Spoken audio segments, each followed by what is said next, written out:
বন্ধুরা আমরা এই মুহূর্তে যে জায়গাটায় আছি এই জায়গাটার নাম হলো শাহরাস্তি। আমরা কিন্তু তাহলে শাহরাস্তি এটা হলো চাঁদপুর জেলায় পড়ছে। আর আমরা কিছুক্ষণ আগে ছিলাম লক্ষ্মীপুর জেলায়। জায়গাটার নাম যেন কি ছিল ভাই? পানিওয়ালা গ্রাম ছিলাম। এখন আমরা কিন্তু পানিওয়ালা গ্রাম থেকে এই শাহরাস্তি দিয়ে যাওয়ার মাধ্যমে আমরা যাচ্ছি কিন্তু কুমিল্লা মুজাফফরগঞ্জ। তাহলে বন্ধুরা আমরা কিন্তু এখন মুজাফফরগঞ্জ যাচ্ছি। রাস্তায় কি কি দেখার মতো আছে আকর্ষণীয় বা কি কি আপনাদের সামনে উপস্থিতি করা যায় চেষ্টা করব। আশা করি কিন্তু সাথে থাকবেন, অবশ্যই সাথে থাকবেন ভাই।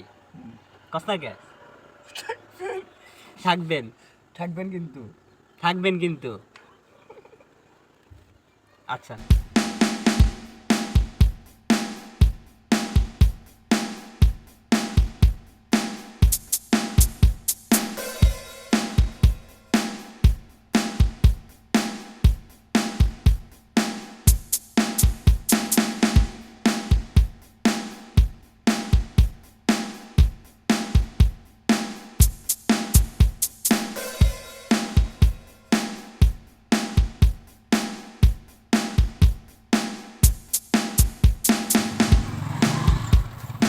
বন্ধুরা একটু লক্ষ্য করলে দেখবেন এই যে গাঙ্গের পাশে যে রাস্তাটা আছে এই রাস্তায় কিন্তু প্রচুর পরিমাণ মানুষ আসে ঘুরতে। এখানে আমরা নিচে দেখতে পাচ্ছি ওই যে অনেকগুলো রেস্টুরেন্ট, ওইখানে কিন্তু অনেক জিনিসপত্র বিক্রি করে, ফাস্টফুড আইটেম থেকে শুরু করে আরও অনেক কিছু।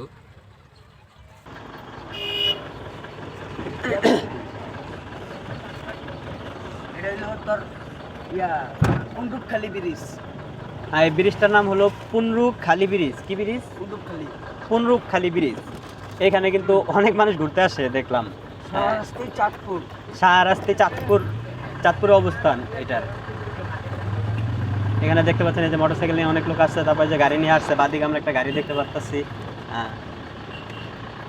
মানে কোনো একটা জায়গায় যদি কোনো রকম একটু আকর্ষণীয় কিছু থাকে মানুষ কিন্তু সেখানে ভিড় জমায়। আমরা দেখছি বাংলাদেশের মানুষ কিন্তু প্রচুর পরিমাণ ভ্রমণ পিয়াসী হয়ে থাকে, সেই লোককে কিন্তু তারা ঘুরতে আসছে এখানে। যাই হোক, আমরা এই সুযোগে জায়গাটা দেখে গেলাম। আমরা নিচে নেমে সময় নষ্ট করার মতো প্রয়োজন মনে করি নাই। আমরা সামনের দিকে আগাতে থাকি, কারণ আমাদের যেতে হবে মুজাফফরগঞ্জ। ওইখানে আমাদের একটা কাজ আছে, সেই লক্ষ্যে আপনারা সাথে থাকেন। আমরা চলে যাই মুজাফফরগঞ্জ।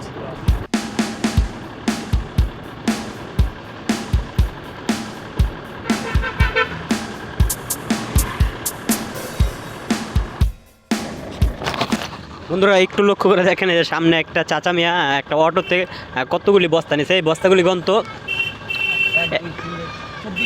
24টা বস্তা। একটা অটোতে 24টা ধানের বস্তা। কি এর বস্তা জিজ্ঞেস কর? বুসির বস্তা 24 বস্তা। তারপর 24 বস্তা তো মোটামুটি ওয়েট কম না। আর এত হরেন দেয় কেন? এই রাস্তা সিএনজিগুলি খুবই বিরক্তকর, শুধু হরেন দেয় ওনারা। এতগুলি বস্তা নেওয়া ওনার কোনোভাবেই উচিত হয় নাই, এত ছোটো একটা গাড়িতে এগুলো বহন করা। এতে কিন্তু ঝুঁকি থাকে।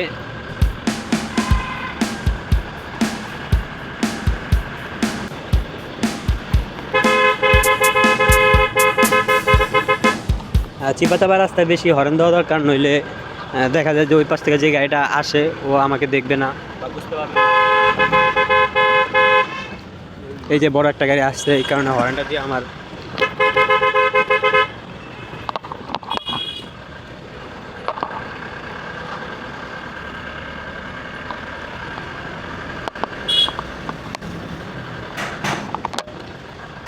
চাঁদপুরের রাস্তাগুলি প্রচুর পরিমাণ আঁকাবাঁকা হয়, এই কারণে কিন্তু চলতে অনেকটা সমস্যা।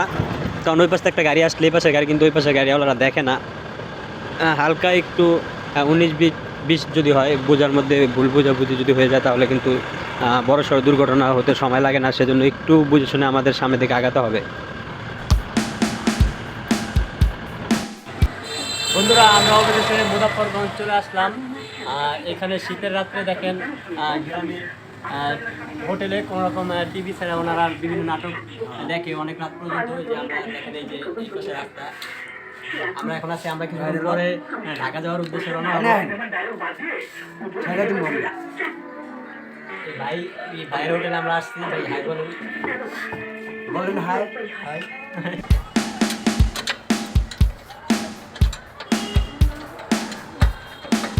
সেটা আবার কত ফ্রি হিসাবে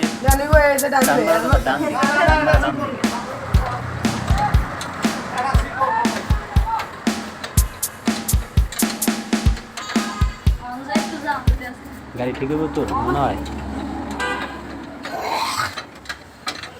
মন খারাপ করিস না, থাক ঠিক হবে গাড়ি, থাক মন খারাপ করছিস তুই। ওই পাশে একবার বন্ধুরা মুজাফফরগঞ্জ আসার পরে কিন্তু আমাদের গাড়ির চাক্কা একটা সমস্যা দেখা দিছে, আর রাস্তায় এরকম সমস্যার সম্মুখীন আমাদের প্রায় প্রায় পড়তে হয়। সেজন্য আমরা এইখান থেকে গাড়ির চাকাটা ঠিক করে নিতেছি কিছু মিস্ত্রিদেরকে দেখায়া, কারণ সকালে আমাদের যেতে হবে কিন্তু ঢাকা।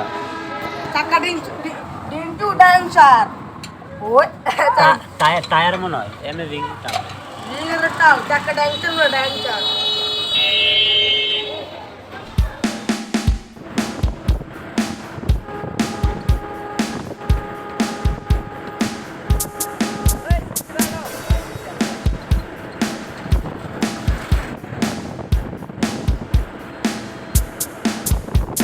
বন্ধুরা গাড়ির চাক্কা কিন্তু সমস্যাটা সমাধান করার পর আমরা ইতিমধ্যে রওনা হয়ে গেলাম বড় একটা ব্যাটারি কোম্পানিতে, যেখানে কিনা পুরান ব্যাটারি সংগ্রহ করে সেখান থেকে ব্যাটারি নতুন করে। আমরা কিন্তু সেখানে যাচ্ছি এখন।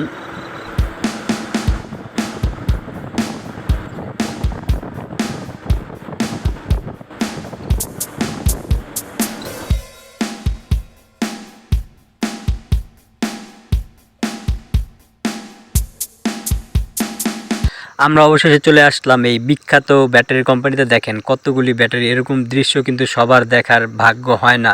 আমরা যেহেতু বিভিন্ন জায়গায় ভ্রমণ করি সেজন্য আমাদেরকে দেখার ভাগ্য একটা সুযোগ হয়ে গেল। আমরা দেখলাম ওই পাশে দেখতেছেন যে সোনালী কালার যেগুলি, ওইগুলি সব সীসা এনারা এই কড়াইয়ের মধ্যে করে গরম করতেছে কয়লা দিয়ে। যাই হোক বন্ধুরা, আজকের মতো বিদায় নিচ্ছি, দেখা হবে পরবর্তী পর্বে। সে পর্যন্ত সবাই ভালো থাকার চেষ্টা করেন।